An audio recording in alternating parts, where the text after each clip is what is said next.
এই দেখো আজ সকালে হঠাৎ করে মেয়ে কী করেছে।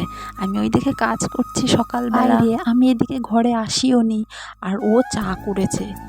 ও ছোট বলো, গ্যাস ট্যাসে যদি একটা কোনো দুর্ঘটনা ঘটে যায় লাগে না বলো তো, তাই একটু বকা দিয়েছি, তাই একটু মনটা খারাপ করে রয়েছে।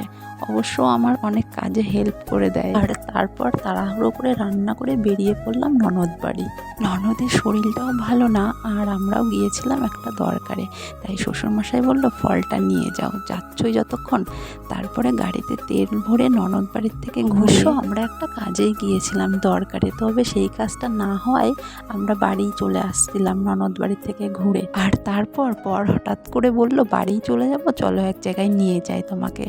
আমি বারবার কিন্তু জিজ্ঞাসা করছি কোথায় কোথায়, কিছুতেই ও বললো না, বলছে চলোই না নিয়ে যাই, চলো দেখবা। আমি যে ঠিক আছে তাহলে, তুমি যতক্ষণ এতবার বলছোই চলে যাওয়াই যাক, বাড়িতে তো চলেই যেতে হবে তাই না। আর তারপরে আমাকে এত সুন্দর একটা জায়গায় নিয়ে গেছে, আর চারদিকটা এত সুন্দর, আমি শুধু অবাক হয়ে দেখছিলাম।